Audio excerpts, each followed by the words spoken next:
Silva Oliveira, sou estudante da UDF e orientado pela doutora Patrícia Sugi, fiz um projeto de iniciação científica intitulado Genética na área forense e na sociedade. Bem, na Inglaterra, entre 1984 e 85, um cientista chamado Alec Jeffreys descobriu um novo método de detecção de DNA, e esse método foi uma grande revolução biotecnológica no meio forense, pois a partir dele o DNA começou a ser utilizado para a resolução de crimes, e posteriormente foi possível a criação de bancos de dados genéticos com os criminosos e parentes de pessoas desaparecidas. Nesses bancos, nós encontramos evidências de cenas de crimes, de criminosos condenados, suspeitos ou voluntários. No Brasil, desde 1990 se utiliza o DNA na resolução de crimes, porém só em 2010 foi implementado o banco de dados aqui no Brasil.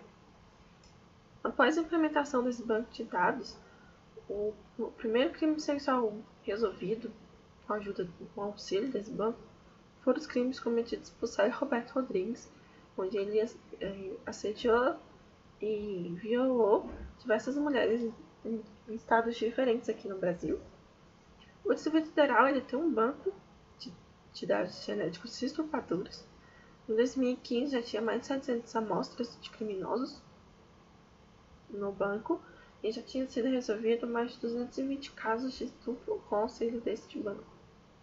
Segundo o Anuário Brasileiro de Segurança Pública de 2019, no Brasil houve um aumento de 4,1% no número de casos de crimes sexuais, onde 81,8% desses crimes as vítimas eram as mulheres.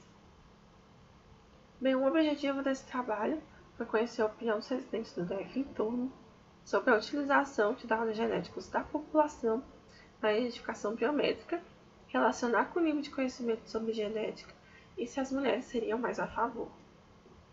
Para isso, foi elaborado um questionário onde tínhamos perguntas de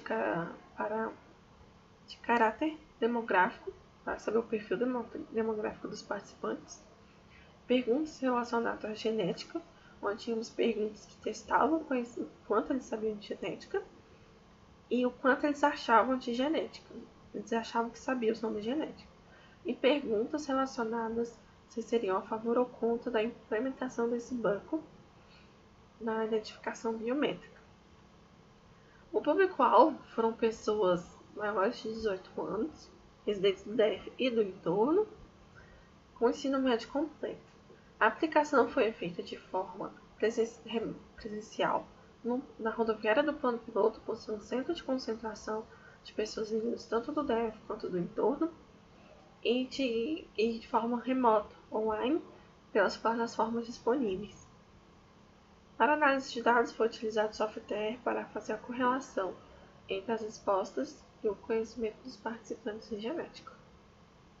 Como resultado, tivemos 283 questionários respondidos, sendo 146 femininos e 135 masculinos. Ao analisarmos se houve diferença entre os gêneros, os resultados demonstraram que não houve diferença entre os gêneros masculino e feminino, ficando meio a meio ali.